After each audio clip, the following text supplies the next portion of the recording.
Picture yourself standing in a jungle at dusk. The air is thick and warm. Vines hang like curtains from ancient stones. Long ago, 1 million people walked these same paths. They built towers that touched the clouds. They carved stories into every wall. And then, one day, they simply walked away. The plazas fell silent. The fires went cold. The cities stood empty under the stars. What could make a people leave everything behind? What whispered in the night that made them go? Tonight, we'll walk through the mist of time. We'll touch the stones they touched. We'll breathe the same mystery. Let your eyes grow heavy. Let the story carry you. The answer waits in the shadows, patient as the jungle itself. First light in deep caves. The Maya people first touched the sacred in darkness. Deep beneath the jungle floor, limestone caves stretched like veins through the earth. Water dripped from stone ceilings, each drop counting thousands of years. These weren't just holes in the ground. They were doorways to another world, a place the Maya called Xibalba, the realm of gods and ancestors. To understand why the Maya built their great cities and why they eventually walked away, we must first enter these caves where everything began. Imagine standing at a cave entrance long ago. You hold a pine torch, its orange flame dancing in your hand. The air smells like wet stone and earth. You step forward, and darkness swallows you whole. Your sandaled feet touch cool stone that has never seen the sun. The ceiling drips, the sound echoes. Then something magical happens. Your torch reflects off an underground river, and suddenly the cave glows like it's full of stars. The water is so still, it becomes a mirror. Above and below, light floats in the blackness, like captured fireflies. For the ancient Maya, this wasn't just pretty. It was proof that other worlds existed. The reflection showed them that what we see isn't all there is. Up could be down, light could live in darkness. Gods could walk through water that looked like sky. These caves became their most sacred places, where shamans and priests went to speak with spirits and ask for rain. The underworld wasn't evil to the Maya. It was powerful, mysterious, and necessary. Just like seeds must be buried in darkness before they can grow into corn, humans had to visit the dark places to understand the light. Archaeologists have found extraordinary offerings in these caves. Pottery vessels, jade beads, obsidian blades, and even human remains lie hundreds of feet underground. The Maya crawled through narrow passages in complete darkness to reach the deepest chambers, carrying these precious gifts. They squeezed through spaces barely wide enough for a child, their torches smoking, their hearts probably beating fast with fear and reverence. They believed the rain gods lived in these underground spaces, dwelling in the cool darkness where water pooled. If you wanted rain for your corn, you had to go down into the earth and ask politely. You had to bring gifts and show respect. The gods needed to know you were serious. The most famous of these sacred caves is Acton Tunikil Muknal in Belize. Inside this watery cave, perfectly preserved pottery sits exactly where Maya priests placed it over 1,000 years ago. Crystal formations sparkle in the light like frozen waterfalls, some growing for tens of thousands of years. The cave is so well preserved that footprints pressed into soft limestone have survived, ghostly traces of the last priests who walked there. And in the deepest chamber, skeletal remains rest on the cave floor, young people offered to the gods during times of terrible drought. The cave remembers everything, holding these moments like amber holds ancient insects, keeping them perfect in the darkness. This connection between caves, water, and the divine shaped everything the Maya believed. When they later built their great stone cities, they designed them to mirror these underground worlds. Pyramids reached toward the sky like mountains, but beneath them they built chambers and passages that echoed the sacred caves. Some pyramids were built directly over natural caves, making them even more powerful. Above and below, earth and heaven, darkness and light, everything connected like the reflections in that underground river. Each part of the world held its opposite inside itself, like a secret. The Maya understood something we're only now remembering, that everything is connected. That what happens in the darkness affects what grows in the light, and that respect for these hidden places keeps the world in balance. Cities that vanished at night. Before we understand why the Maya left, we must see what they left behind. Imagine walking through the jungle today, pushing through thick green leaves and twisted vines. Your feet catch on roots hidden under dead leaves. Insects hum in your ears.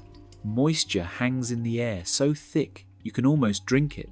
Sweat runs down your back.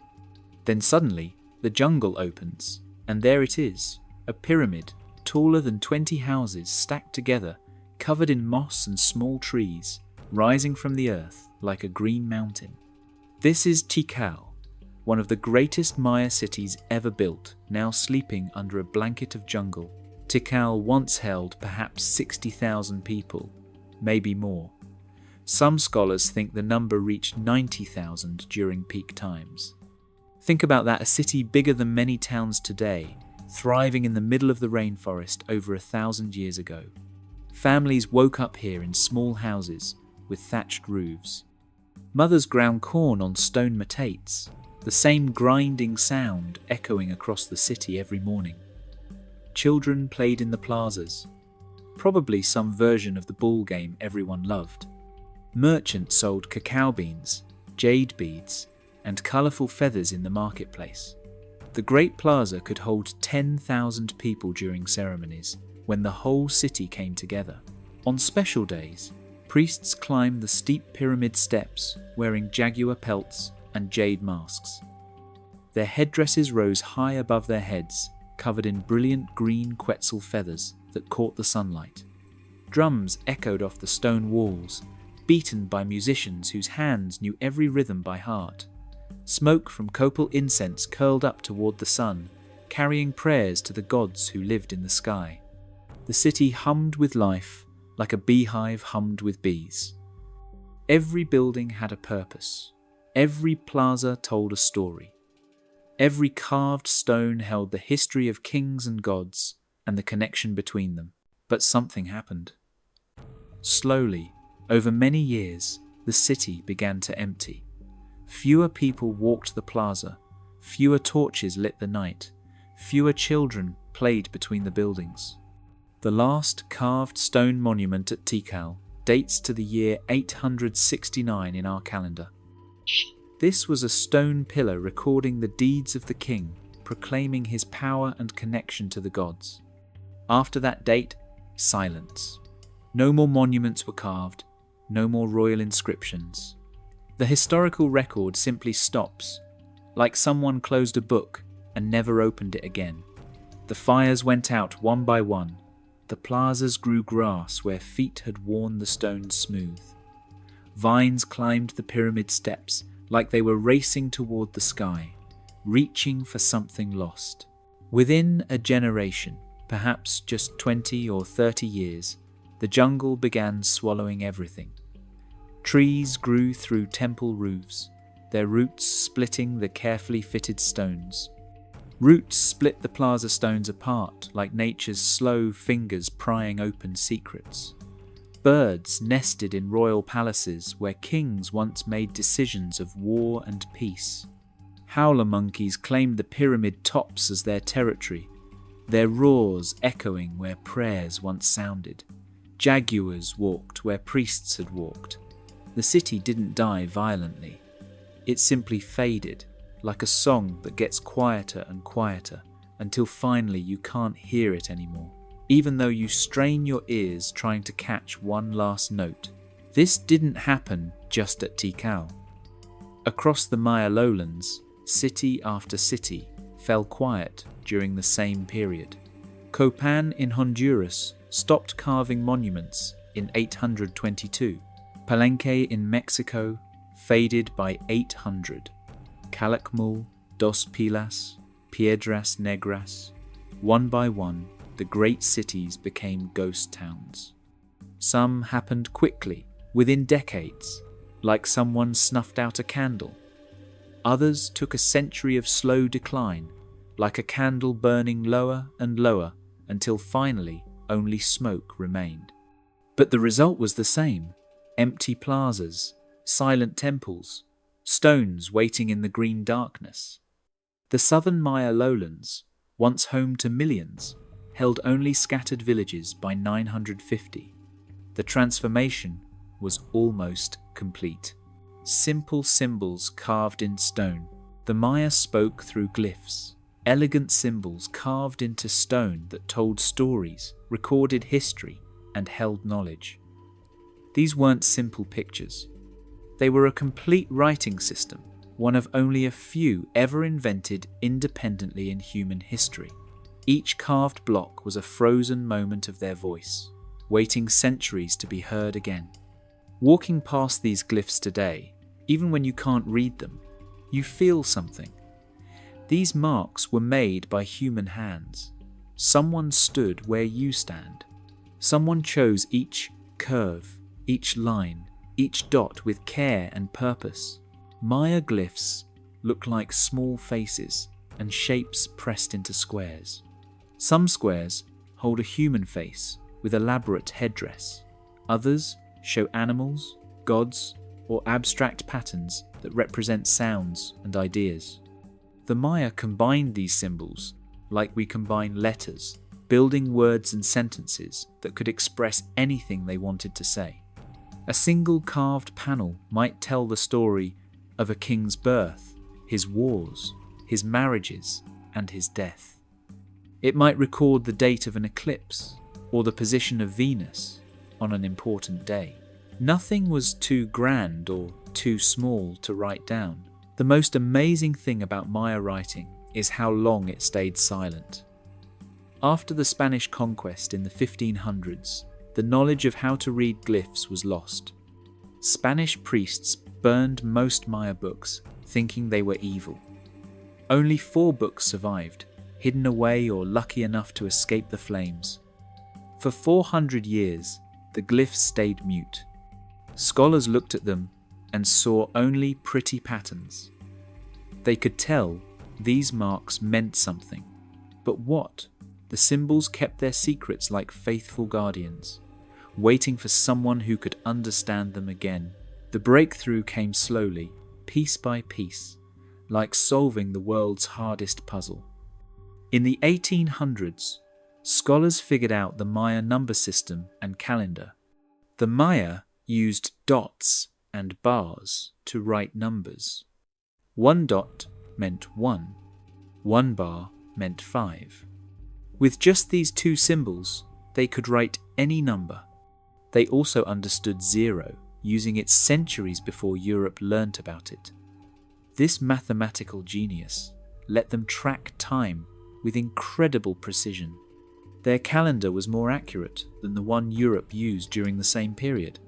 They could calculate forward and backward through time, predicting eclipses and planetary movements decades in advance. But reading the actual words took much longer. In 1952, a Russian scholar named Yuri Knorozov made a crucial discovery. He figured out that Maya glyphs weren't just pictures of things. They also represented sounds, like letters in an alphabet. Each glyph could work in multiple ways, sometimes as a word, sometimes as a sound. This flexibility made the writing system incredibly efficient, but also very hard to crack. Knorozov worked with the few surviving Maya books, especially the Dresden Codex, a book that survived since before Columbus. His breakthrough opened the door. Other scholars rushed through, and glyph by glyph, the Maya began speaking again. Today, we can read about 80% of Maya glyphs. The stones tell stories that make your heart beat faster. Here's a king named 18 Rabbit who ruled Copan.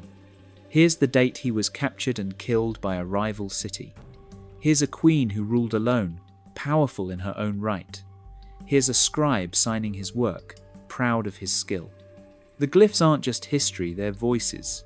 Real people speaking across 1,000 years of silence. They complain about enemies. They boast about victories. They pray to gods and honor ancestors. They're human in every carved line, reminding us that people have always been people, no matter how much time passes. The stone held their words safe through centuries of rain and jungle, waiting for us to finally listen. And now, slowly, carefully, we are. Quiet objects left by old hands. In the ruins, archaeologists find everyday things. Objects so simple they almost seem invisible. A grinding stone for corn, worn smooth by 10,000 back and forth motions. A jade bead, green as jungle leaves, small enough to fit in a child's palm. A ceramic bowl painted with red and orange designs, the colours still bright after 1,000 years. These objects whisper of morning routines, of mothers and merchants, of ordinary life that became extraordinary through time.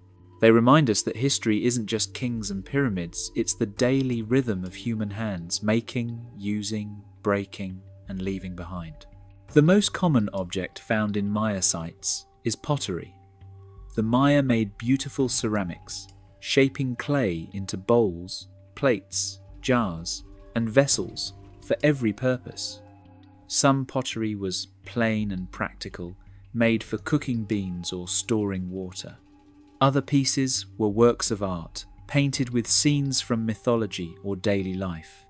Nobles drank chocolate from special vessels called cacao cups, decorated with glyphs that sometimes spelled out the owner's name. One famous cup has glyphs that translate to, "This is the cup for chocolate of the Lord." Imagine that a cup announcing its own purpose in elegant script. The Maya loved their chocolate so much they wrote poetry about it on their drinking vessels. When archaeologists carefully excavate a Maya home, they find the layout of daily life frozen in time. Here's the grinding stone where someone prepared corn every morning, probably starting before sunrise. The stone has a smooth depression worn into it, shaped by thousands of hours of work. Next to it, they find the clay griddle for cooking tortillas. Corn kernels, carbonized by ancient fire, still lie scattered nearby. These aren't museum pieces to the archaeologists, they're clues. They tell what people ate, how they prepared food, what time of year they harvested crops. Each tiny seed is evidence of a meal, a family, a life. Jade objects hold special meaning in Maya culture. The Maya valued jade more than gold. They carved it into beads, pendants, ear ornaments, and elaborate masks for royal burials. Jade's green colour represented water, corn, and life itself, the most precious things in their world. Finding jade meant hours of difficult work. The stone came from specific river valleys in Guatemala. People searched stream beds for the right green rocks, then laboriously carved them using string, sand, and endless patience. A single jade pendant might represent weeks of careful work. When someone wore jade, everyone knew they were important, connected to powerful families or great wealth. The most touching objects are the small personal items. A ceramic toy dog made for a child who played with it centuries ago. A bone needle used to sew clothing, the eye still perfectly drilled despite being smaller than a grain of rice. A shell pendant with a hole worn smooth by the string it hung from, probably worn every day by someone who loved it. An obsidian mirror, polished so smooth it still reflects your face when you hold it in the light. These objects weren't meant to last forever. They were made for use, for daily life, for the moment. That they survived anyway makes them precious beyond measure. Archaeologists treat these objects with incredible care. They map exactly where each item is found, measuring its position to the centimetre. They photograph it from every angle. They record the soil around it, looking for clues about how it was buried. Because context matters, an object found in a royal tomb tells a different story than the same object found in a trash pile. A jade bead on a palace floor might have fallen from a queen's necklace. The same bead in a modest house might represent a family's most precious possession, saved for generations. Every object has a story, but only careful work can reveal it. These quiet things speak volumes if we know how to listen to their whispers across the centuries. Easy tales of big empires. The Maya weren't one empire ruled by a single king. They were many city-states, dozens of independent kingdoms spread across the jungle, each with its own royal family, its own patron gods, and its own ambitions. Think of ancient Greece with its city-states like Athens and Sparta, sometimes allies, sometimes enemies. The Maya world worked the same way. Cities traded with each other, married into each other's royal families, formed alliances, and sometimes went to war. This complex web of relationships shaped Maya civilization for over 1,000 years. Each city had a sacred ruler called a Kuhul Ajor, meaning divine lord. These weren't just political leaders, they were holy figures who connected the human world to the gods. When a king performed bloodletting rituals, cutting his tongue or other body parts to offer blood, he was opening a portal between worlds. The gods needed this sacrifice. In return, they sent rain for the crops and victory in battle. A good king kept the universe in balance. A weak king brought drought, defeat, and disaster. The weight of the entire cosmos rested on royal shoulders. Imagine the pressure of believing your actions controlled whether it rained or not. Some Maya kings became famous across the region. King Pakal of Palenque ruled for 68 years, one of the longest reigns in human history. He took the throne as a boy of 12 and died at 80. His tomb, discovered deep inside Palenque's temple of inscriptions, held his body dressed in jade jewelry. His face was covered with a jade mask, recreating his features in green stone. The tomb walls told his life story in glyphs, his birth, his coronation, his great building projects. Pakal transformed Palenque from a modest city into one of the Maya world's most beautiful places. Other kings were warriors. King Fire is born of Dos Pilas, spent his life in brutal warfare, expanding his territory through conquest. His inscriptions boast about burning enemy cities and capturing rival kings. One monument proudly announces that he broke the ground of a neighbouring city, meaning he destroyed it completely. Maya warfare was personal and political. Cities fought to capture important prisoners, especially enemy royals. These captives were paraded through the victorious city, then sacrificed in great ceremonies. The losing king might be kept alive for years, brought out for rituals, a living trophy of victory. Women could also wield power in the Maya world, though it happened less often. Lady Six Sky ruled the city of Naranjo in the late 7th century. Her inscriptions show her in full royal regalia, performing the same rituals as male kings. She wears an elaborate headdress. She holds a scepter, representing royal authority. She stands on bound captives, just like male kings did in their monuments. After her husband died, she ruled in her own right, leading armies and conducting diplomacy. Other queens served as regents for young sons, or held power behind the scenes.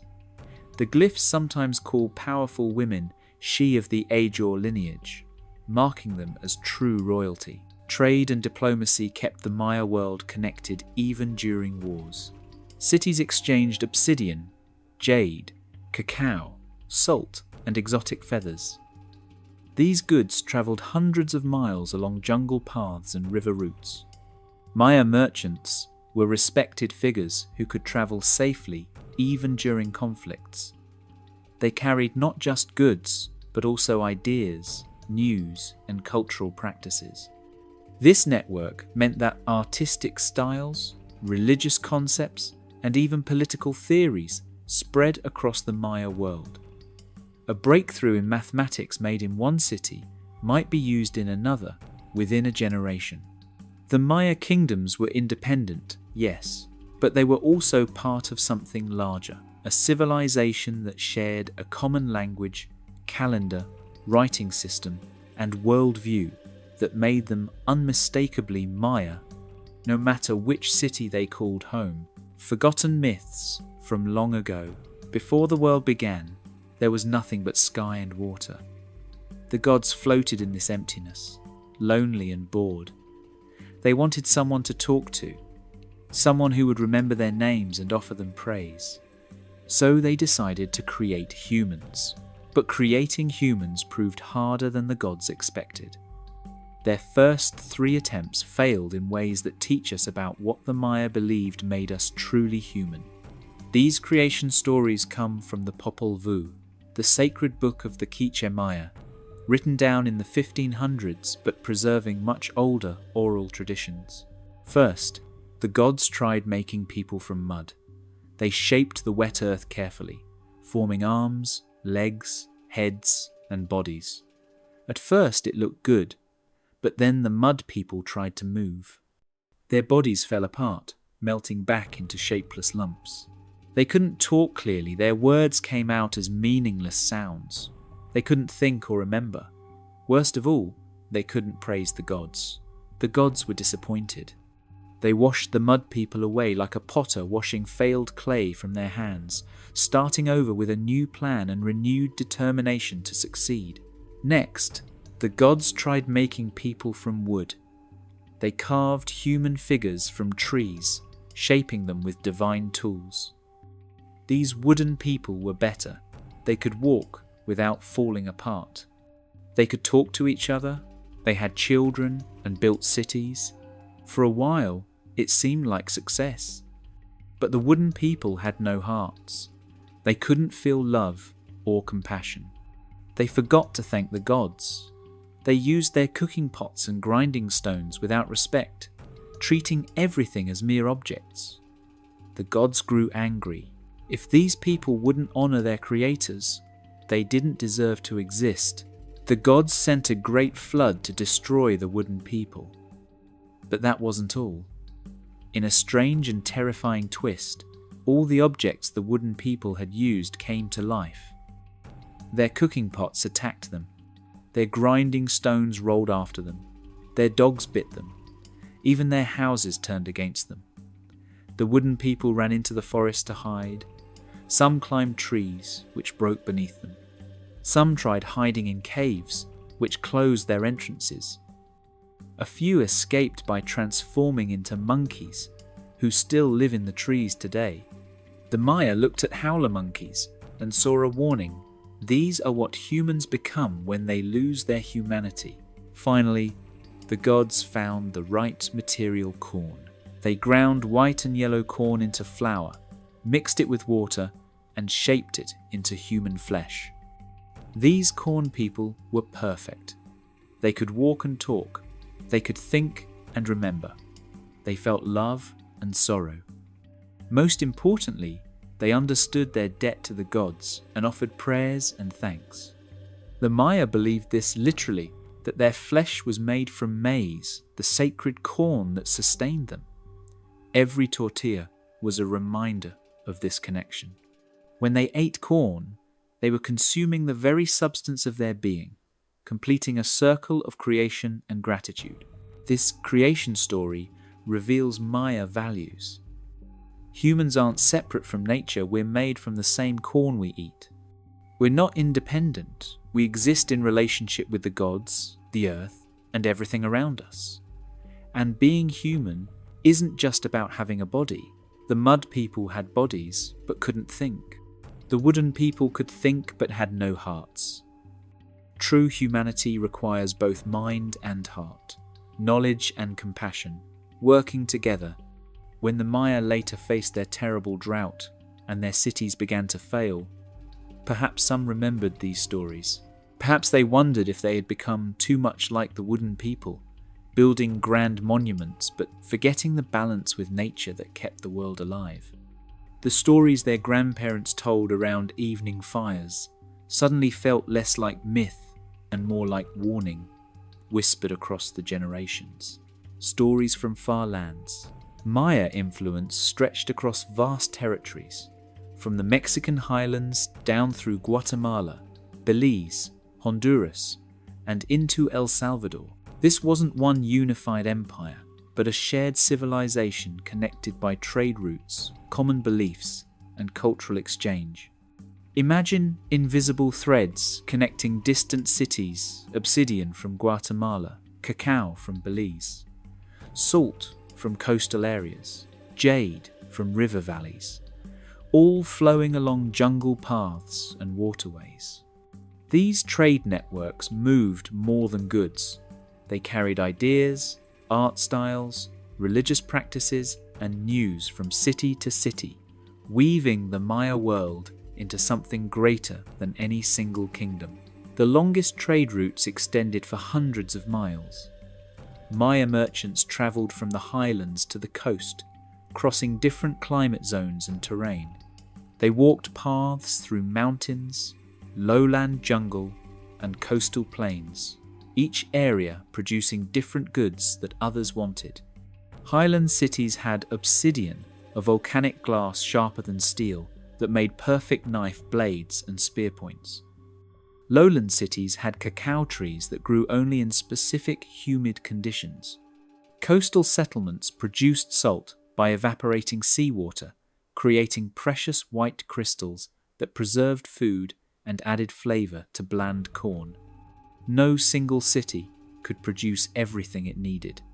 Trade was necessity, not luxury. Merchants held special status in Maya society. They traveled during peacetime and wartime, protected by customs that recognized their importance. A merchant could enter enemy territory carrying goods. Relatively safe because both sides needed trade to continue. They carried beautiful things: jade beads polished, smooth as glass, brilliant green quetzal feathers longer than your arm, jaguar pelts, spotted black and gold, colourful parrot feathers, ceramic vessels painted with sacred designs. These luxury goods moved between royal courts, gifts from one king to another, cementing alliances and displaying wealth. But merchants also carried everyday necessities. Salt was crucial. Humans need salt to live, and inland cities were far from the ocean. Cotton for weaving clothing came from specific regions. Certain types of stone for grinding corn worked better than others. Dried fish provided protein for people far from rivers. Merchants knew all the paths through the jungle, where to find water, which areas were safe and which were controlled by hostile cities. They spoke multiple languages because Maya dialects varied from region to region. A merchant was part businessman, part diplomat, part adventurer, travelling a world that could be dangerous but also full of wonder. Trade goods tell archaeologists where cities were connected. When they find obsidian in a lowland city, they can analyse its chemical signature and determine which highland source it came from, sometimes identifying the specific volcano. This reveals ancient trade routes. When they find similar pottery styles in distant cities, they know artists or ideas travelled between them. A particular way of painting a pot or carving a stone monument spreads from one place to another, carried by merchants, artists, or brides sent to marry foreign kings. The Maya world was remarkably connected for people travelling on foot through difficult terrain. Royal marriages created political alliances across long distances. A princess from Calakmul might marry a prince from Tikal, joining two powerful kingdoms through family ties. She would bring craftspeople, servants, and goods with her, establishing a small community from her home city in her new residence. Her children would have family connections to both cities. These marriages spread cultural practices. If the princess worshipped a particular goddess, she might build a shrine to that deity in her new home, introducing new religious ideas. She might bring her favorite foods, creating demand for trade goods from her homeland. Royal women became bridges between cities, their lives linking distant places in personal, powerful ways that shaped politics and culture for generations to come. Calm patterns in the sky. The Maya watched the heavens with obsessive precision that borders on the unbelievable. They tracked Venus like a clock, predicted eclipses centuries ahead, and built temples aligned perfectly to solstice sunrises. The cosmos wasn't distant to them, it was family, speaking in light and shadow, telling them when to plant corn, when to wage war, when to hold ceremonies. Every temple, every carved stone, every ritual was part of an elaborate conversation with the universe itself. Their astronomical knowledge wasn't separate from religion or daily life. It was the foundation of everything, the pattern that gave meaning to existence. Venus held special importance in Maya astronomy. They called it Chakek, the great star, and they tracked it with remarkable accuracy. Venus is visible as both a morning star and an evening star, appearing at different times of year. The Maya calculated that Venus returns to the same position in the sky every 584 days, a number they recorded in their books. The Dresden Codex, one of the 4 surviving Maya books, contains detailed Venus tables covering hundreds of years. Modern astronomers checking these calculations find them accurate to within hours over centuries. Imagine achieving that precision using only naked eye observation and endless patience. The Maya built their cities as models of the cosmos. Major temples aligned with astronomical events that happened only once or twice a year. At Chichen Itza, during spring and autumn equinoxes, sunlight creates a shadow pattern on the pyramid called El Castillo. The shadow looks like a serpent descending the temple stairs, connecting the sky god to the earth. Thousands of people probably gathered to watch this miraculous event, proof that their kings could command even the sun. At Uaxactun, 3 temples align perfectly, so that on summer solstice, the sun rises directly over one, on winter solstice over another, and on equinoxes over the third. The city itself was a calendar made of stone. The Maya calendar system was incredibly sophisticated, actually multiple calendars working together like interlocking gears. The basic calendar was the Tzolkin, a sacred cycle of 260 days, combining 13 numbers with 20-day names. Every day had a unique name-number combination that repeated every 260 days. Then there was the Harb, a solar year of 365 days, closer to the true solar year than the calendar Europe used at the same time.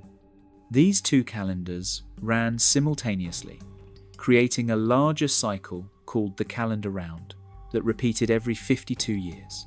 Most Maya thought of time in these 52-year cycles, but the Maya didn't stop there. They developed the long count calendar for recording historical dates over vast time periods. This system counted days from a creation date in the distant past, equivalent to August 11th, 3114 BCE in our calendar.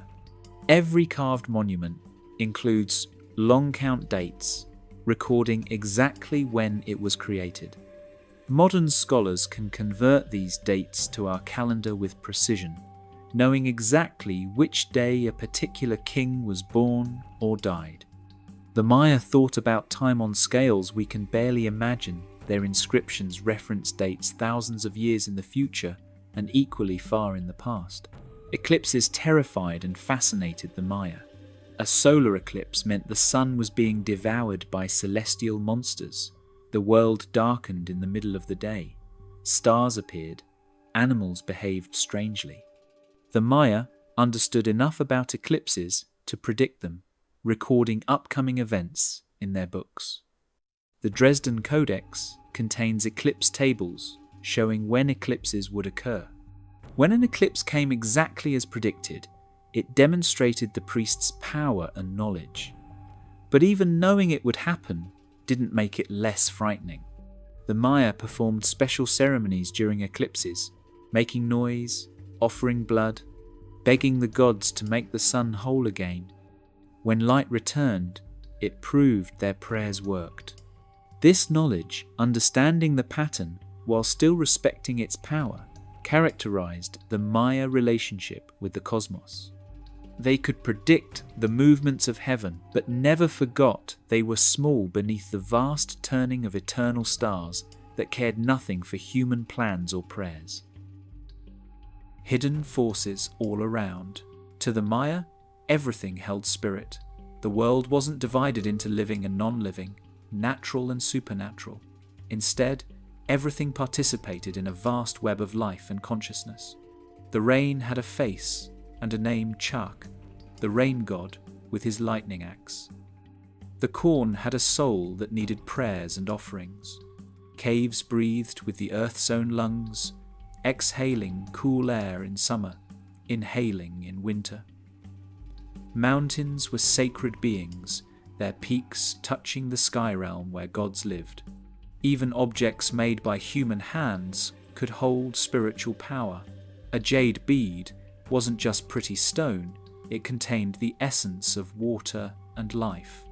This animated worldview shaped how the Maya lived, worked, and understood their place in creation. The universe had 3 layers stacked like tortillas. Above was the sky realm, home to celestial gods and the ancestors who became stars after death. The sky had 13 layers, each one a different heaven, each ruled by different divine beings. The highest heaven held the creator gods who made everything. Below that lived the sun, moon, Venus, and other planets, each one a god traveling their eternal path across the sky. The Maya watched these sky gods carefully, learning their patterns, offering them respect and sacrifice. The middle layer was the human world, the earth where we live and die. But earth wasn't simple or plain. Sacred geography filled the Maya world with meaning. Every mountain had a name and personality. Certain caves connected to specific gods or ancestors. Springs where water emerged from the ground were especially holy water, is life, and here it came directly from the underworld below. Cities were built to reflect cosmic geography. The center of a city often had a pyramid representing the sacred mountain. A ball court represented the entrance to the underworld. The whole city became a map of the universe, helping people understand their place in creation. Below everything lay Xibalba, the underworld, place of death and transformation. Xibalba had 9 layers, each one darker and more dangerous than the last. The lowest level was ruled by the Death Lords, divine beings with names like Blood Gatherer and Pussmaster. These weren't evil death, was natural and necessary, part of the cycle of life. When someone died, their soul travelled to Xibalba, facing challenges and trials. If they were brave and clever, they might become stars or be reborn. The Popol Vuh tells the story of the hero twins who descended to Xibalba, defeated the Death Lords through trickery and courage, and returned to life. Every funeral included rituals helping the deceased make this dangerous journey. Spirits inhabited everything. Some were helpful, others were dangerous. Farmers made offerings to the spirit of their cornfield before planting. Hunters asked permission from animal spirits before hunting. Even building a house required rituals to ask the land's forgiveness for disturbing it. The Maya didn't see themselves as masters of nature. They were participants in a living world where everything deserved respect. This way of thinking meant they paid attention to signs and omens. If a certain bird called during planting season, it meant rain would come. If a meteor fell in a particular direction, it predicted war. The universe constantly communicated if you knew how to listen. This spiritual worldview wasn't separate from practical knowledge. The Maya were brilliant farmers, developing techniques to grow corn in difficult conditions. They understood crop rotation, irrigation, and soil management. But they also knew these techniques worked better with prayers and proper timing based on the calendar. Medicine combined practical knowledge of plants with spiritual healing. A healer knew which bark to boil for fever, but they also performed rituals, asking the plant spirit for help. Knowledge and spirit wove together seamlessly. When modern people separated them, calling one science and the other religion, the Maya would have been confused by the division. To them, it was all one understanding that the world is alive, aware, and responds to how we treat it with respect or carelessness that eventually brings consequences we cannot escape. Where truth and gentle myth meet, modern scholars piece together Maya history from fragments burned codices, eroded stone inscriptions, Spanish accounts mixed with conquest bias, and archaeological evidence buried under centuries of jungle growth. What emerges is part history, part legend, and wholly human. The truth wears many faces in the jungle's green light. Sometimes we can read a king's name carved in stone and know exactly when he lived. Other times we find a broken pot and can only guess who made it, who used it, who dropped it. The past arrives in pieces, and scholars must be detectives, assembling clues while admitting what remains forever mysterious. Only 4 Maya books survived the Spanish conquest. Spanish priests burned the rest. Thousands of books containing history, science, poetry, and sacred knowledge, all lost to flames because someone feared what they couldn't understand. The 4 survivors are named for the cities where they ended up: the Dresden Codex, the Madrid Codex, the Paris Codex, and the Grolier Codex. These books are made from bark paper, folded like screens, covered with glyphs and colourful pictures. They contain astronomical tables, ritual instructions, prophecies, and calendars. Scholars study them with intense care, like someone reading the last 4 pages of a 1,000-page book and trying to understand the whole story from those fragments alone. Stone inscriptions provide more information. The Maya carved monuments called stelae, tall stone pillars covered with glyphs and images of kings. These stelae stand in front of temples and palaces, proclaiming royal achievements. A typical stela shows the king in full regalia, holding symbols of power, standing on captives. The glyphs record his birth date, his parentage, his wars, his building projects. By reading hundreds of these stones, scholars have reconstructed the rise and fall of dynasties, the wars between cities, the marriages that created alliances. It's like reading newspapers from 1,000 years ago, except the newspapers were written in stone and scattered across the jungle. But Spanish accounts complicate everything. After conquest, Spanish priests interviewed Maya elders, writing down what they heard about history and religion. These colonial documents preserve information that would otherwise be lost. The Popol Vuh, the Quiche Maya creation story, was written down in the 1500s by someone who converted to Christianity but wanted to preserve their ancestral knowledge. Without that person's courage, we wouldn't know these beautiful creation myths. But Spanish writers also brought their own biases. They described Maya religion as devil worship. They exaggerated human sacrifice while ignoring Spanish violence. They saw paganism where Maya saw sacred ceremony. Reading Spanish accounts requires separating observation from judgment, fact from interpretation.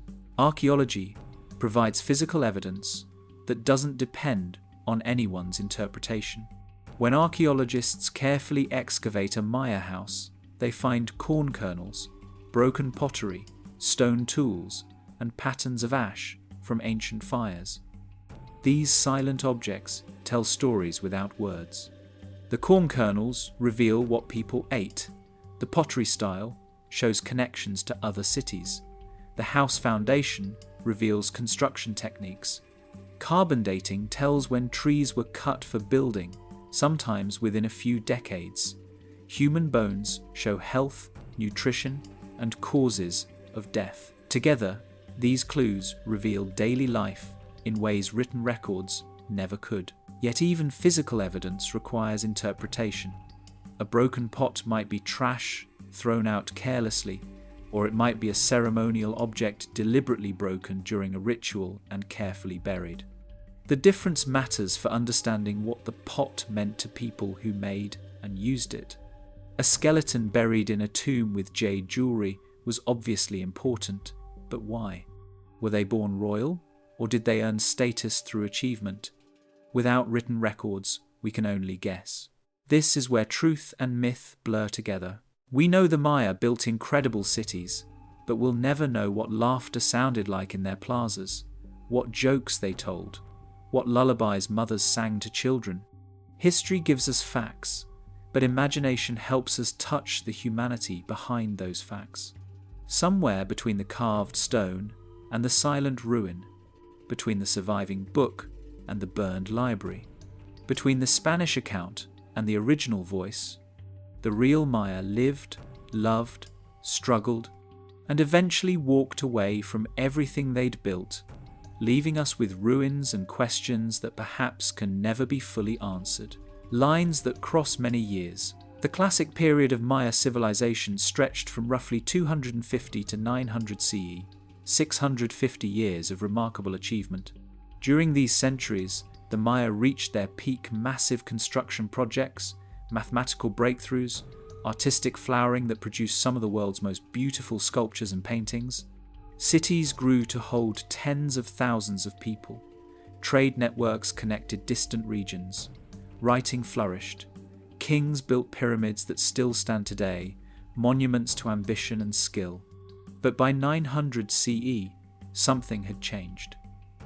The great southern cities began emptying. The terminal classic period wasn't an ending, but a transformation, violent and mysterious, that reshaped the entire Maya world. Population estimates suggest the Maya lowlands held 10 to 15 million people at their peak, though some scholars think the number was even higher.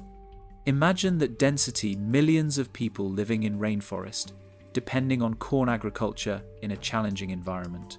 The Maya made it work through ingenious techniques. They built raised fields in swamps, creating artificial islands for farming. They carved terraces into hillsides, preventing erosion while creating flat planting surfaces. They developed sophisticated water management systems, including reservoirs, canals, and underground cisterns called chultuns that stored rainwater during the dry season. This agricultural revolution supported cities that rivaled medieval European capitals in size and complexity. The classic period saw incredible artistic achievement. Sculptors created stelae with such detailed carving you can count individual jade beads in a king's necklace. Painters covered building walls with murals showing mythological scenes, battles, and court life, using colours that still glow after 1,000 years. Potters made vessels so thin they're almost transparent, painted with scenes from the underworld or daily life. The most skilled artists sign their work with glyphs, spelling their names. We know artists like R. Maxim, who painted beautiful vases, preserving his name, while most ancient artists remained anonymous. Art wasn't separate from life. It was how the Maya expressed their understanding of beauty, power, and cosmic order. But by 800 CE, signs of stress appeared. Inscriptions became less common. Some cities stopped carving stelae, as if royal propaganda wasn't needed anymore, or resources were too scarce to spare for monuments. Warfare increased, judging from defensive walls built hastily around city centres. Some royal inscriptions mention conflict more frequently than earlier periods. The delicate balance that sustained millions of people was starting to crack. Whatever went wrong happened gradually at first, then accelerated like water trickling through a crack that widens into a flood. By 950 CE, the Bedtime heartland that once held millions contained perhaps 1 million people, maybe fewer. The great cities Tikal, Calakmul, Copan, Palenque stood empty or held only small populations living among the ruins. The last dated monument at Tikal was carved in 869. Copan's last date is 822. One by one, the cities fell silent, their kings ceasing to proclaim their deeds, their scribes putting down their brushes, their population draining away like water from a cracked vessel. Some cities emptied within a single generation, others declined over a century. But the result was catastrophic. A civilization that had flourished for 600 years had fundamentally collapsed in the south. Yet the Maya didn't disappear. Northern cities like Chichen Itza and Uxmal thrived for centuries after. Highland cities continued without major disruption. Millions of Maya people still lived, still farmed, still worshipped their gods, still spoke their languages. What collapsed wasn't the Maya people or culture. It was a particular political and economic system centered on divine kings ruling from ceremonial cities in the southern lowlands. The transformation was real and traumatic, but it wasn't extinction, it was adaptation. The lines crossing through Maya history don't end in 900 CE, they bend, shift, and continue forward through time, carrying Maya culture into a different form, proving that people are more resilient than the cities they build, more enduring than the stones they carve, with such care and hope. What the lines mean, scholars call it the Maya collapse. But that word suggests sudden failure, like a building falling down. What if it was something else? What if it was adaptation, transformation, or even wisdom knowing when to leave, when to change, when to stop fighting nature and start following it? Population estimates tell a stark story. The Bedtime region, the Maya heartland, held perhaps 10 to 15 million people at peak. By 950 CE, that number had fallen to maybe 1 million, possibly fewer. Where did they go?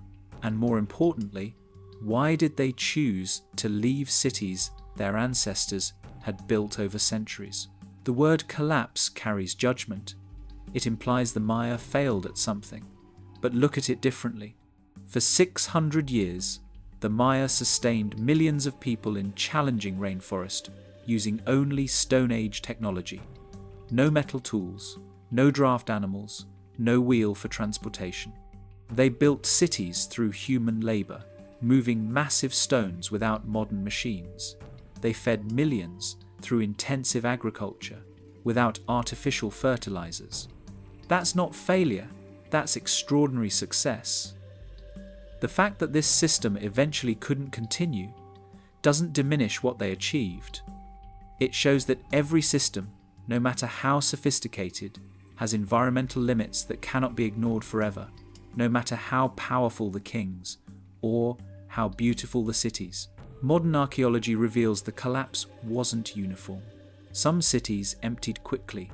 Dos Pilas, a powerful city in the Bedtime, was abandoned within decades after its last monuments were carved. The population fled so quickly they didn't take everything. Archaeologists found valuable objects left behind, suggesting emergency rather than planned migration.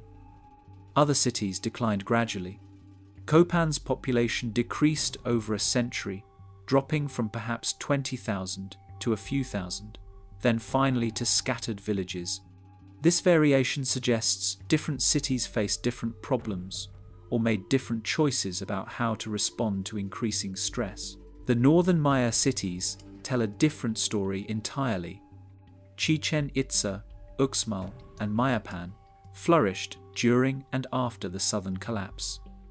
These cities developed different political systems, less focused on divine kings and more on collective rule by powerful families. They continued building pyramids, though in different styles. They maintained trade networks, they kept Maya culture alive for centuries longer.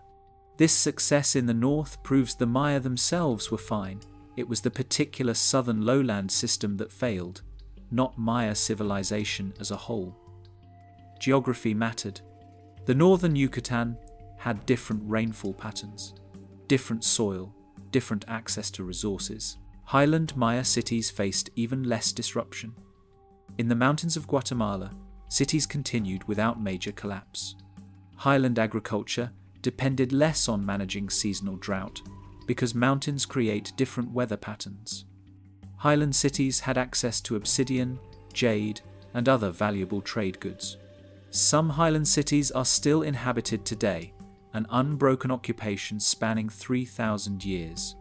When Spanish conquistadors arrived in the 1500s, they found thriving Maya kingdoms in the highlands, with armies, complex politics, and wealthy rulers. The southern lowland collapse was regional, not universal, a crucial distinction often lost when people speak generally about Maya civilization. So what do the lines mean? They mean the southern lowland Maya political system, centered on divine kingship and ceremonial cities, exceeded its environmental carrying capacity. They mean that when climate changed, when drought persisted, when soil degraded, when warfare increased, the people made a choice. They chose life over cities, survival over monuments, adaptation over stubbornness. They walked away from what couldn't be sustained. That's not collapse, that's wisdom. They valued their children's future more than their ancestors' buildings. They understood something we're still learning, that cities and civilizations are tools for human flourishing, not ends in themselves. When the tool no longer works, you find a new tool. The Maya did exactly that, abandoning what had become unsustainable and finding new ways to live, transforming rather than dying, adapting rather than clinging to a system that could no longer support them in their ancestral homeland. Soft picture links. The pieces connect slowly, like assembling a puzzle when you don't have the box showing the final picture. Each piece of evidence adds something: climate data from lake sediments, warfare scenes painted on walls, skeletal remains showing malnutrition, pollen samples revealing deforestation. No single piece tells the whole story. Together, they create a picture of a civilization under increasing stress, struggling with problems that compounded and reinforced each other until the whole system became unsustainable. The Maya didn't fail because of one problem. They faced multiple interconnected crises that arrived together like a perfect storm, each making the others worse. Climate scientists studying lake sediments found evidence of extended droughts. Lake Chichancanab in the Yucatan has layers of sediment going back thousands of years. Scientists can read these layers like pages in a book. They measure oxygen isotopes in the sediment, which reveal rainfall levels in the past. The data shows severe droughts around 810, 860, and 910 CE3 major dry periods within a century. These weren't ordinary droughts. They lasted years, sometimes decades. Imagine 3 years without reliable rain. Corn withers in the fields. Reservoirs run dry. Wells yield less water each month. The rain gods seem to have abandoned you completely. Archaeological evidence shows increasing warfare during this same period. Murals at Bonampak, dating to around 790 CE, show incredibly detailed battle scenes. Warriors in elaborate costumes attack enemies. Captives plead for mercy. Blood spatters the ground. Earlier Maya art showed warfare, but not with this frequency or intensity. Hieroglyphic Stairway 2 at Dos Pilas records a king boasting about burning enemy fields. That's significant. Armies didn't just capture cities, they destroyed agriculture, starving their enemies. When resources become scarce, competition increases. City fought city over dwindling water sources, farmland, and trade routes. Violence breeds more violence. Classic period burials show evidence of nutritional stress. Growth lines in teeth reveal periods of malnutrition during childhood. Adult skeletons show shorter stature than earlier periods. a sign of generational malnutrition. Some skeletons show unhealed injuries consistent with violence. Infant mortality increased. Life expectancy decreased. The population wasn't just declining, the people who remained were less healthy, weakened by hunger and stress. When drought strikes, the wealthy eat stored food while the poor starve first. But eventually, even the elite feel hunger's bite. Pollen analysis reveals environmental degradation. Scientists take core samples from lake beds and examine ancient pollen trapped in each layer.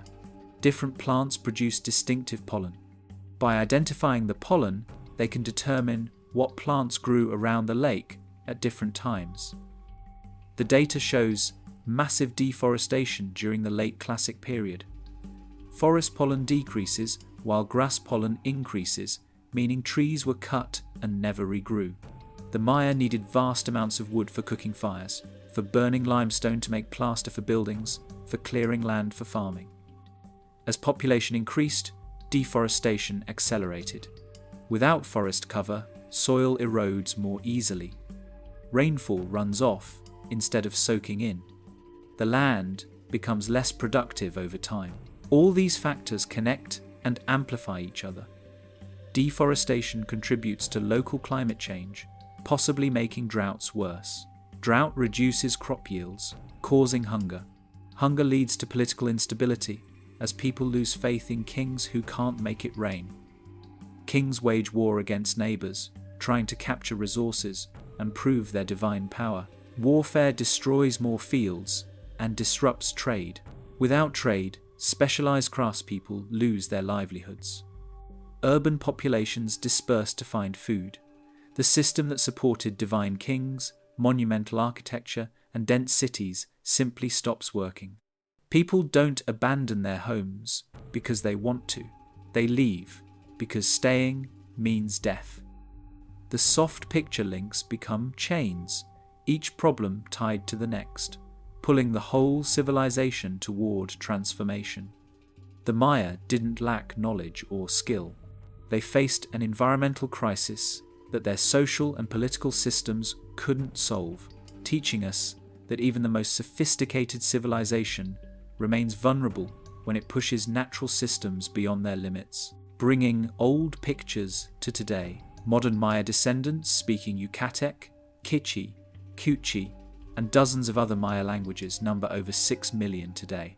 They live in the same regions their ancestors inhabited, farming the same lands, though the great cities are silent. What their ancestors knew about reading the Earth's warnings, about living in balance with rainforest, about community resilience, they still carry in their bones.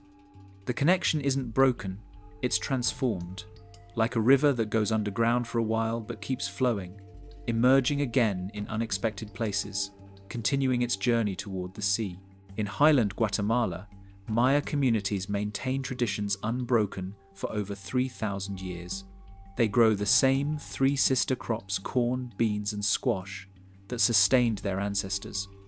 They plant by the same calendar, paying attention to the same astronomical markers.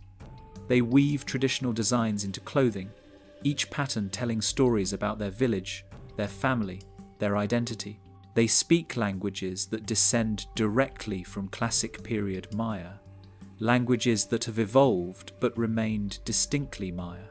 When linguists study modern Maya languages, they use them to understand ancient inscriptions. The language is alive, breathing, changing, but continuous across centuries. Traditional Maya farmers possess extraordinary environmental knowledge. They understand microclimates, knowing which crops grow best in valley bottoms versus hillsides. They read weather signs modern meteorologists miss. They practice sustainable agriculture, rotating crops, leaving fields fallow, preserving forest patches that maintain biodiversity. This knowledge didn't come from books, it's passed orally from parent to child, grandparent to grandchild, through stories, demonstration, and practice. When their ancestors left the great cities during the droughts, they took this knowledge with them. It survived when the cities didn't. The ancient cities attract millions of tourists now, Tikal, Chichen Itza, Palenque, and Copan are UNESCO World Heritage Sites, protected and studied. But something strange happens at these sites. Tour guides are often Maya people, descendants of those who built the temples, explaining their ancestors' achievements to visitors from around the world. They speak Spanish or English for tourists, then switch to Maya languages among themselves. They sell crafts using ancient techniques: weaving, jade carving, pottery. They perform ceremonies at the ruins, burning copal incense, offering prayers to gods their ancestors worshipped. The cities aren't dead, they're sleeping, and their children still visit, still remember. Some things were genuinely lost. The knowledge of reading hieroglyphic writing disappeared for 4 centuries, until scholars painstakingly reconstructed it. Certain astronomical rituals, specific to royal courts, ended when the kings stopped ruling. Some artistic techniques haven't been replicated. The knowledge of how to make Maya blue, a brilliant blue pigment that resists fading, was lost for centuries. Those scientists have now figured out the chemical process. These losses hurt. They represent knowledge that took generations to develop, gone in decades of conquest and conversion. The Spanish conquest did what the drought couldn't. It attacked Maya culture directly, burning books, forbidding rituals, punishing language use. Yet resilience runs deep. During the worst periods of Spanish colonial rule, Maya people hid their ceremonies, practiced in secret, disguised their gods as Catholic saints. They wrote down creation stories, like the Popol Vuh, using Spanish letters, but Maya language, preserving knowledge for future generations. They remembered. Today, Maya identity is experiencing a renaissance. Young Maya people learn traditional languages in schools. Communities revive ancient ceremonies. Artists paint in pre-Columbian styles. Activists fight for Maya, rights and land. The story isn't about loss, it's about survival, adaptation, and the stubborn refusal to disappear that characterizes any people who truly love their heritage. The ancient Maya didn't vanish. They changed, suffered, adapted, and endured. Their descendants walk the same lands, touch the same stones, look at the same stars, and carry forward a civilization that bent under immense pressure but never quite broke, teaching us that people are always more important than the monuments they build. The first clear revelations. In 1995, climate scientist Richardson Gill proposed his theory of the Great Maya Droughts. He wasn't the first to suggest drought as a factor, but he assembled compelling evidence that made scholars take the climate seriously. Gill analyzed sediment cores from Lake Chichen Canab in the Yucatan, working with geologists who could read rainfall patterns from oxygen isotopes trapped in ancient mud. The data revealed something startling. Severe dry periods centered around 810, 860, and 910 CE. Not just ordinary droughts, but extreme, multi-year dry spells. 3 droughts in a century, each one lasting years, maybe decades. For a civilization depending entirely on rain-fed agriculture, this was catastrophic. Imagine what 3 major droughts in a century means. The first drought, around 810, would have been shocking. Rain came late or not at all. Corn withered in the fields. Reservoirs carefully filled during previous years began running low. Priests performed more bloodletting ceremonies, offering increasingly desperate sacrifices to Kayak, the rain god. Kings commissioned new temples, hoping bigger monuments would please the gods. The rain eventually returned, but the crisis had shaken confidence. People wondered if their kings still had divine power. Some families probably left weak cities for stronger ones that seemed more blessed. The second drought, around 860, hit a population still recovering from the first. This time, people remembered the previous drought. They knew it could happen again. They'd already depleted their reserves. Stored corn was gone. Reservoirs were low, even before the drought began. When the rain failed again, the situation turned dire.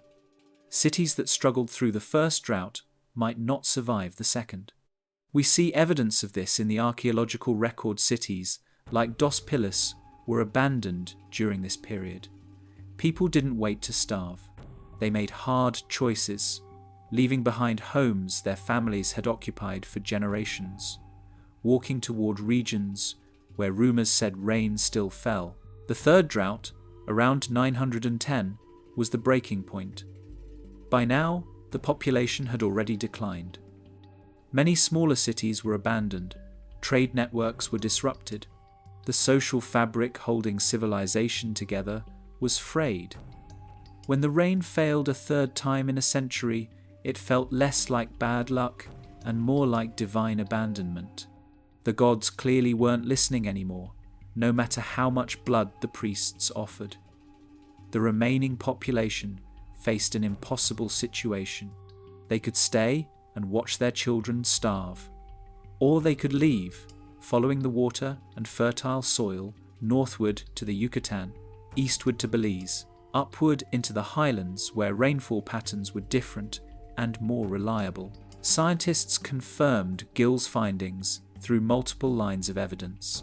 Speleothems mineral deposits in caves show growth rings like trees, recording wet and dry years.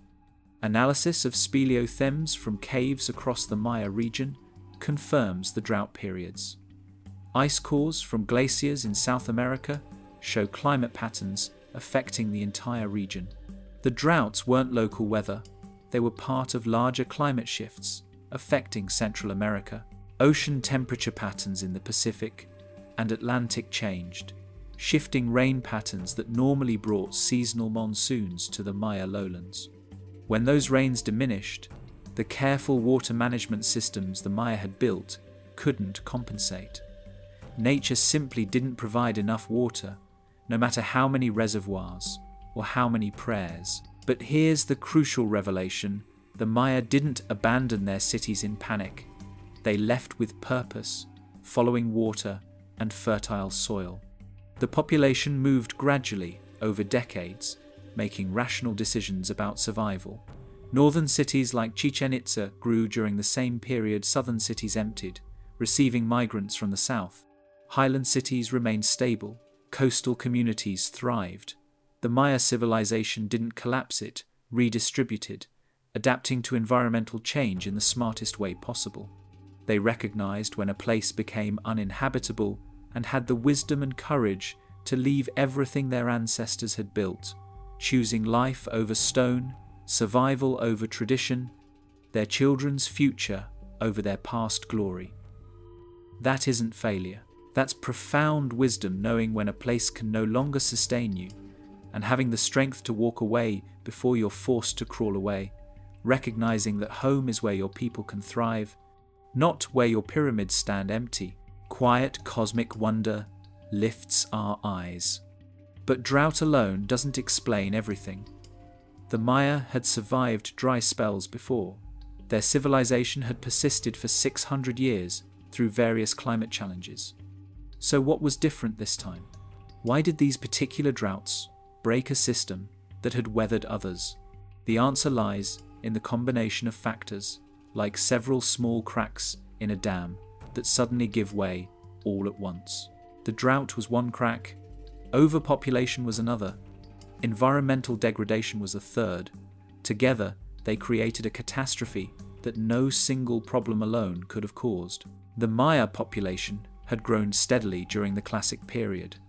More people meant more mouths to feed, which meant more intensive agriculture. Farmers cleared more forest to plant corn.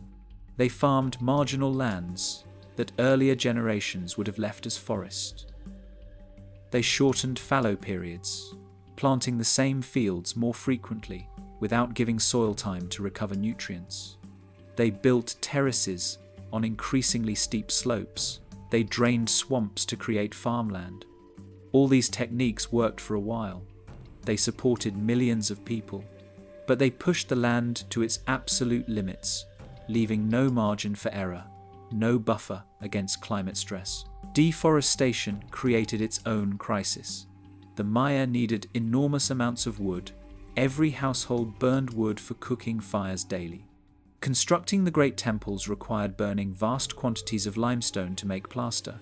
To coat the average temple in white plaster required burning enough limestone that would have consumed 20 hectares of forest. Multiply that across hundreds of buildings in dozens of cities, and the deforestation becomes staggering. Studies of ancient pollen show that by the late Classic period, the forest around major cities had been largely cleared. Without forest cover, the water cycle changes. Rain runs off quickly instead of being absorbed. Soil erodes without tree roots to hold it. The land becomes less able to support agriculture. Soil degradation compounded these problems. Tropical soil seems rich because it supports dense jungle, but it's actually fragile. Most nutrients exist in the plants, not the soil. When you cut the jungle and plant corn year after year, the soil quickly becomes exhausted. The Maya knew about composting and adding organic matter. But when population pressure forced them to farm every available piece of land, without sufficient fallow periods, even good agricultural techniques couldn't maintain soil fertility. Crop yields declined over time, meaning farmers had to work harder to produce the same amount of food, meaning they needed to clear even more land, creating a vicious cycle that couldn't be sustained. Then add warfare to this toxic mix. Hieroglyphic Stairway 2 at Dos Pilas records King Balaj Chan Kawil boasting about his military victories. One inscription proudly announces he broke the ground of enemy cities. Other inscriptions specifically mention burning enemy fields. This was warfare deliberately targeting food production. When you destroy an enemy's crops, you starve their city without having to breach their walls.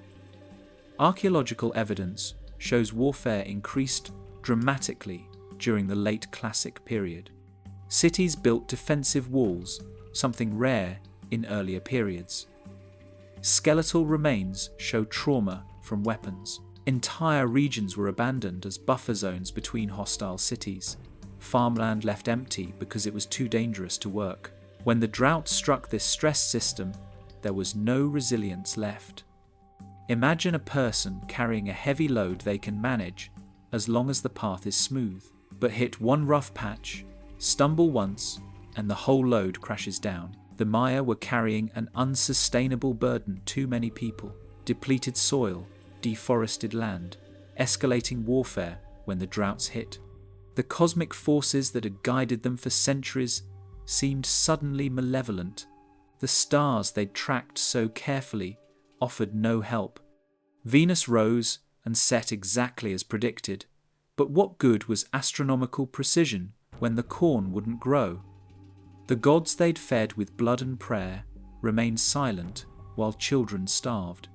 The whole worldview connecting divine kings to cosmic order to earthly prosperity simply stopped making sense when the fundamental equation rain equals corn equals life broke down despite every ritual being performed correctly. Sometimes wisdom means recognizing when even perfect knowledge can't solve a problem nature itself has created. History repeats in soft circles. Archaeologist Arthur Demarest spent decades excavating Dos Pilas and Canquain, documenting the brutal terminal classic warfare that accompanied the Maya collapse. His work revealed something scholars hadn't fully appreciated: how violent this period became. Cities built defensive walls in desperate years, hastily constructed fortifications around city centres. Royal inscriptions that had celebrated building projects and astronomical observations instead recorded military victories and enemy defeats. Skeletal remains from this period show evidence of violence and malnutrition together, a terrible combination that tells a clear story. Warfare driven by hunger, conflict born from scarcity, cities fighting for survival as resources dwindled and desperation grew. Dos Pilas itself became a case study in collapse. Once a powerful city ruling a regional territory, Dos Pilas fragmented during the late 8th century.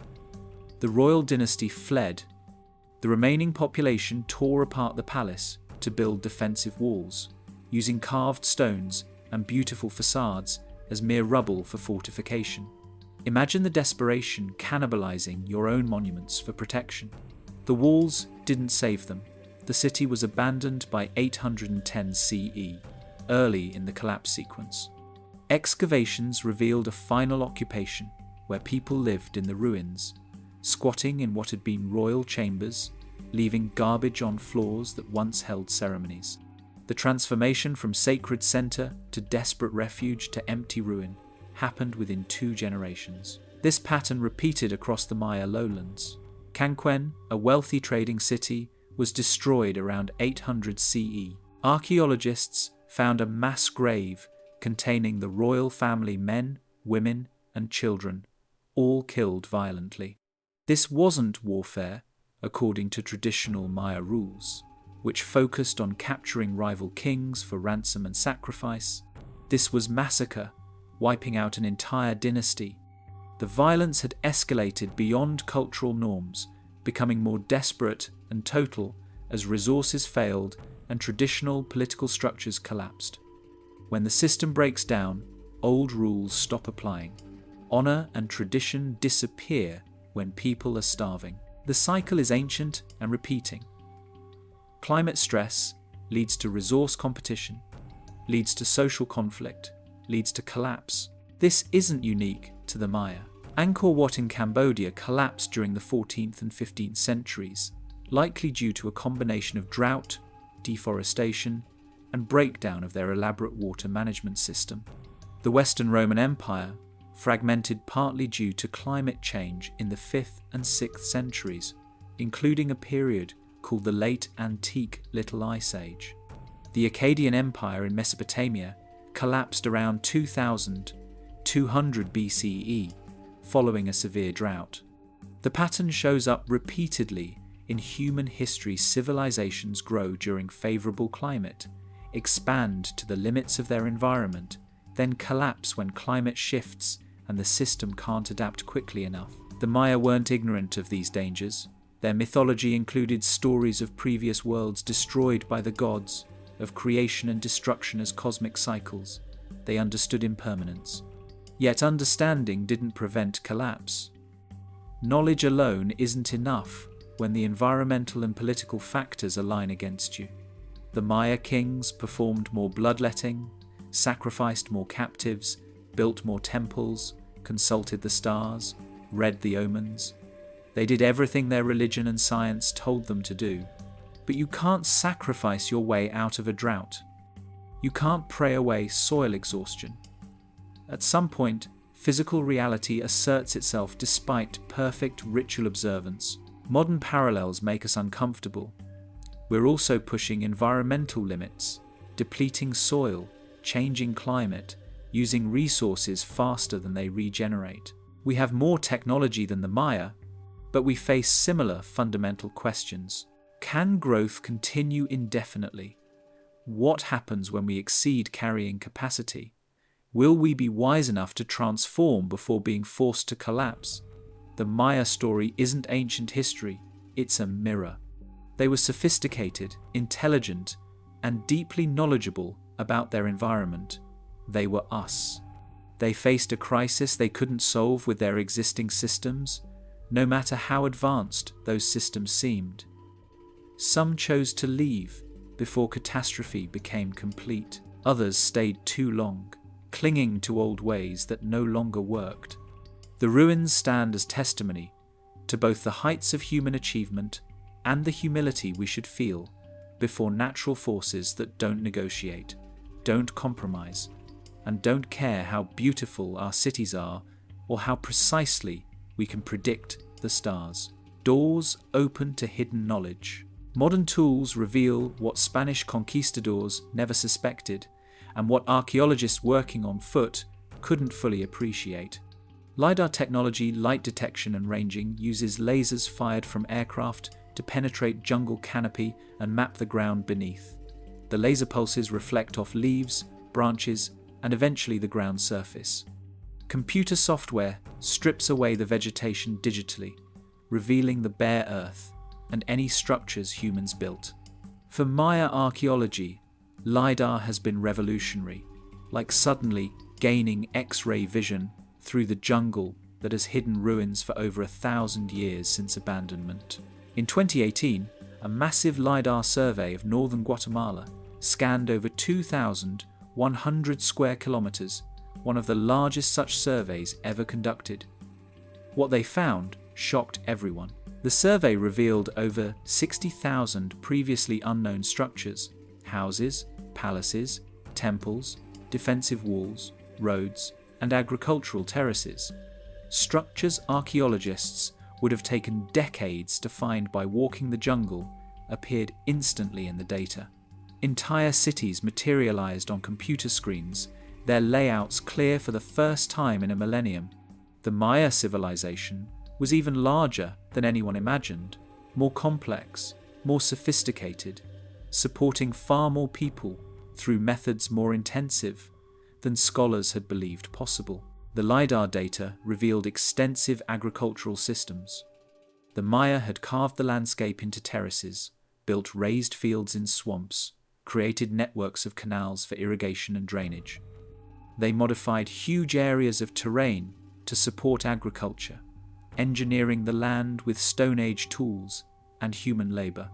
Population estimates based on the new data suggest the Maya lowlands may have held 15 to 20 million people at peak, significantly higher than previous estimates, supporting that many people required agricultural innovation that bordered on the miraculous intensive farming techniques that sustained enormous population density in rainforest, an environment many consider unsuitable for large civilizations. The survey also revealed how interconnected Maya cities were. Long causeways called Sacbiob connected cities across many kilometers. These weren't just paths, they were raised stone roads, sometimes 10 meters wide, elevated above the jungle floor. The LiDAR showed Sacbiob networks connecting distant cities, creating a kind of highway system through the jungle. Trade, communication, and military movement followed these roads. The Maya world was far more integrated than scholars realized. Information and goods flowed between cities along these routes. Ideas and innovations spread quickly. When one city developed a new technique or style, others adopted it within a generation, transmitted along roads that are now visible again after centuries hidden under jungle. Defensive fortifications appear throughout the LiDAR data, especially from the terminal classic period. Some cities built massive walls and ditches around their centers. Others constructed networks of smaller forts controlling approaches to the city. Some settlements were located in naturally defensible positions, hilltops, or areas surrounded by swamps, suggesting security concerns influenced where people chose to live. The amount of defensive architecture visible in the LiDAR data emphasizes how violent the terminal classic became. These weren't symbolic defenses. They were serious military infrastructure built by people who genuinely feared attack and had probably experienced it already. Yet despite warfare and eventual collapse, knowledge survived. The Dresden Codex, one of 4 surviving Maya books, contains astronomical tables of stunning accuracy. The Venus tables predict that planets position for centuries. Eclipse tables show when lunar and solar eclipses will occur. The mathematics involved required observations spanning generations, data carefully recorded and passed down. When we decode these tables today using modern astronomy software, we find the Maya calculations were correct, accurate to within hours, across years of planetary movements. This knowledge didn't disappear when the cities emptied, scribes carried books to new settlements, priests taught students. Knowledge moved with the people. When Spanish priests burned most Maya books in the 16th century, they destroyed knowledge humanity can never recover. The 4 surviving codices are precious beyond measure, windows into an intellectual achievement that rivaled and in some ways exceeded anything medieval Europe produced during the same centuries. The doors that LiDAR opened revealed a civilization far greater than ruins alone suggested, teaching us humility about what we thought we knew and wonder about what we've only begun to understand. We reach a peaceful high point So the answer crystallizes like morning dew on stone. The Maya left because the land told them to, and they were wise enough to listen. It wasn't one cause, but a perfect storm climate change. Through extended droughts, environmental degradation from deforestation and soil exhaustion, overpopulation pushing resources to absolute limits, and warfare escalating as cities competed for dwindling water and farmland. These factors reinforced each other, each making the others worse, creating a crisis that even the most brilliant civilization couldn't solve with the tools and knowledge they possessed. The system that had sustained millions for 600 years finally exceeded its carrying capacity when climate shifted and left no buffer, no margin for error, no path forward except transformation. But instead of dying out, the Maya migrated, adapted, and endured. This is the crucial point that gets lost when people speak of collapse. The Maya people didn't vanish. Their culture didn't end. What ended was a particular political and economic system centered on divine kings ruling from ceremonial cities in the southern lowlands. That system couldn't continue. The northern Maya cities like Chichen Itza, Uxmal, and Mayapan thrived for centuries after the southern cities emptied. They developed different political structures, more collective and less focused on individual divine kings. They maintained trade, practiced astronomy, created art, and carried Maya civilization forward in new forms. The highland Maya communities continued with even less disruption. Highland cities depended less on seasonal rainfall because mountain weather patterns differ from lowlands. Highland agriculture used different techniques suited to terrain and climate. These communities never experienced the southern collapse.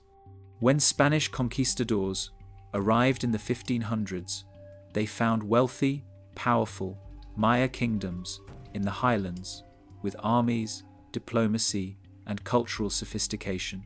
Some highland cities have been continuously occupied for 3,000 years, an unbroken chain of human habitation spanning from the pre-classic period through classic splendor, past the terminal classic transformations, through Spanish conquest and colonialism, into the modern era.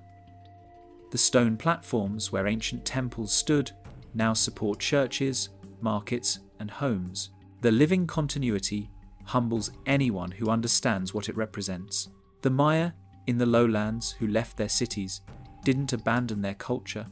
They abandoned unsustainable stone monuments in favor of sustainable life. Wisdom chose breath over architecture, survival over tradition, children's futures over ancestors' buildings. They dispersed into smaller settlements, practicing less intensive agriculture. They maintained their languages, their calendar, their stories, their identity as Maya people. The collapse of cities didn't collapse Maya identity. The temples fell silent, but the people kept talking, kept planting corn, kept tracking stars, kept being Maya in whatever circumstances they found themselves. That's resilience beyond anything stone can demonstrate. Today, over 6 million Maya descendants live across Mexico, Guatemala, Belize, Honduras, and El Salvador. They speak Maya languages Yucatec, Quiche, Quechua, Mam, and dozens of other languages that evolved from what was spoken in the classic period cities. They practice traditional agriculture, weaving, ceremony. They face modern challenges, poverty, discrimination, land disputes, but they persist with the same resilience their ancestors showed when they left Tikal and Copan. They're not museum pieces or remnants. They're living people carrying forward one of humanity's great civilizations, adapted to modern circumstances but still distinctly, proudly Maya. The jungle reclaimed the plazas. Ceiba trees grow through temple floors now, roots splitting stones laid 1,000 years ago. Howler monkeys roar from pyramid tops where priests once called to gods. Jaguars walk where kings walked. Nature demonstrates its patient power, showing that what humans build temporarily, Earth reclaims eternally. But the reclamation isn't defeat, it's balance restored. The Maya understood this cycle. Their mythology spoke of multiple creations and destructions, worlds ending so new worlds could begin. They knew nothing lasts forever except change itself. When they walked away from their cities, they accepted this cosmic truth. They chose transformation over extinction, demonstrating wisdom that our own civilization might someday need to draw upon. The answer to why they left isn't just about them, it's about us, about what it means to live within limits, to recognize when systems become unsustainable, and to have the courage to change before change is forced upon us by circumstances we can no longer control. Soothing answers and one last question. We've walked through torchlit caves where the Maya first saw divine reflections in underground water. We've stood in plazas that once held thousands, now silent under jungle canopy. We've touched carved glyphs that speak across centuries, telling stories of kings and gods and ordinary people grinding corn. We've examined drought data trapped in lake sediment and counted skeletal remains showing malnutrition. We've traced trade routes across impossible terrain and watched defensive walls rise from dismantled palaces. The mystery of why the Maya left their stone cities resolves into something both simple and profound survival. They left because staying meant death. They chose life over monuments, their children over their history, transformation over extinction. The Maya civilization didn't collapse in the way that word suggests: sudden, catastrophic, total failure. What happened was a transformation spread across decades and centuries, different in different regions. The southern lowland cities couldn't sustain their population when climate changed and droughts persisted. The combination of environmental stress, resource depletion, overpopulation, and warfare created conditions where the old system simply stopped functioning. Divine kings couldn't make it rain no matter how much blood they offered. Astronomical precision couldn't fill empty reservoirs. Beautiful temples couldn't substitute for food. When the fundamental equation broke, when the rains failed, and the corn died, everything built on that foundation crumbled. But the Maya people survived. This is the most important truth to understand. They migrated north to the Yucatan, where different rainfall patterns provided more reliability. They moved into highlands, where mountain weather offered refuge from lowland drought. They dispersed into smaller communities, practicing less intensive agriculture that didn't push environmental limits to breaking.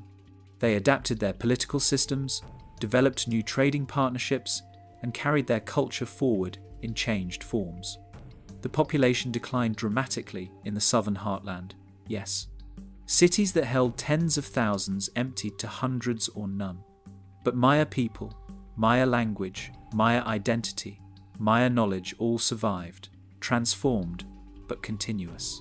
Today, 6 million Maya descendants prove that sometimes leaving everything behind is the bravest act of preservation.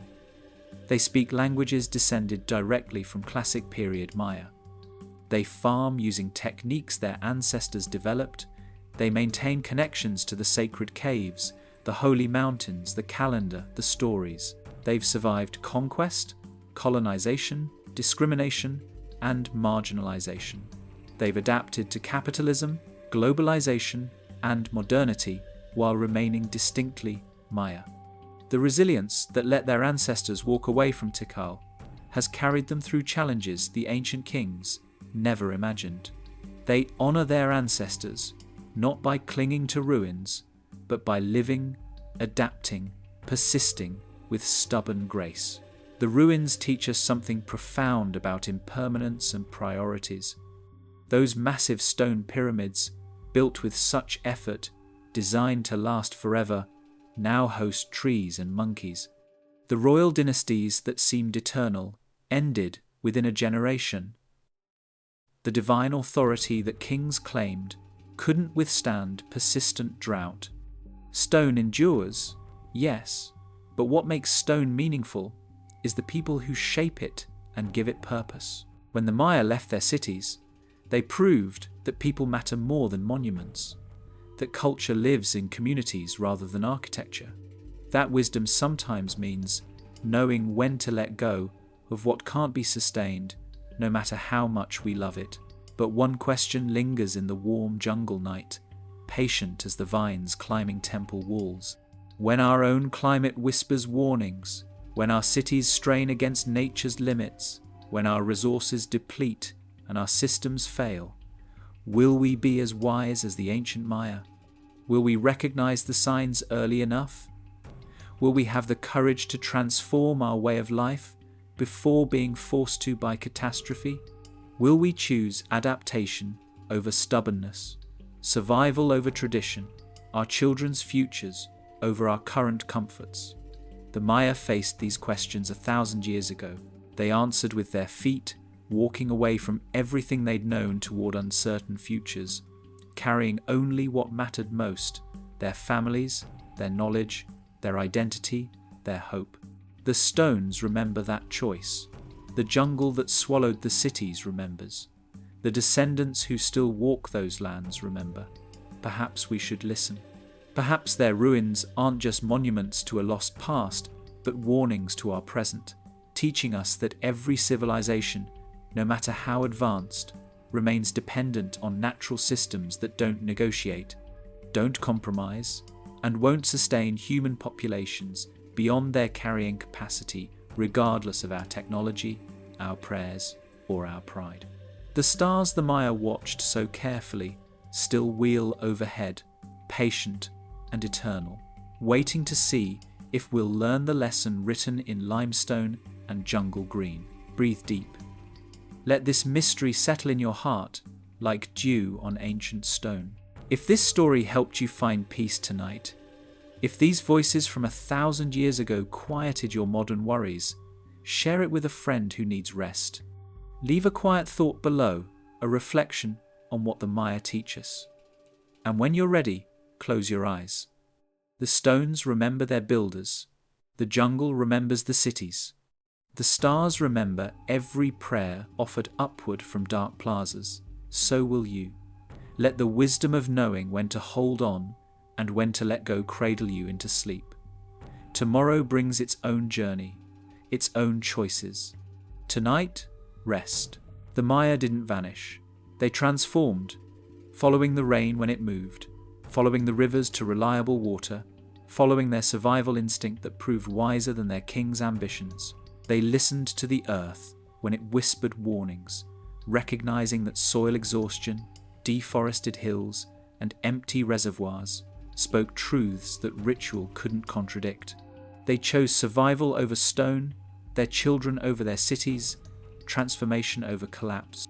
Their descendants still speak the old languages in villages tucked between green hills, still plant corn by the ancient calendar, still watch Venus rise as their ancestors did, still remember. The cities sleep now, but the people endure. Tikal's temples wear crowns of trees. Palenque's palace hosts orchids and moss. Copan's ball court grows grass where players once competed. The jungle has taken back the plazas with patient green hands, covering human hubris with vines that care nothing for divine kings or astronomical precision. But on quiet nights, if you walk those ruins and listen closely, you can almost hear the echo of 1,000,000 footsteps. Families choosing life, moving forward into dawn, carrying hope despite uncertainty. Perhaps that's the answer we were seeking all along. That wisdom means knowing when to hold on and when to let go, when to fight and when to adapt, when monuments become prisons, and when freedom means walking away from everything your ancestors built. The Maya teach us that civilization isn't about permanence, it's about people. Not about cities, but about communities. Not about power, but about survival and adaptation. They teach us to watch the sky, but listen to the earth. To honor the past, but choose the future.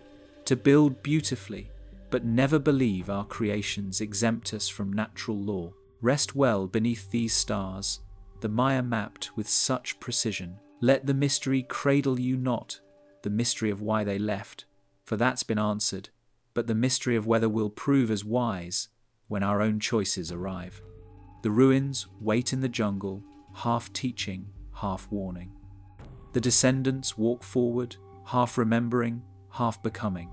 And the rain, when it comes, falls equally on ancient stones and living corn, on what was and what continues, on death and transformation, on endings that are also beginnings for those brave enough to walk toward them.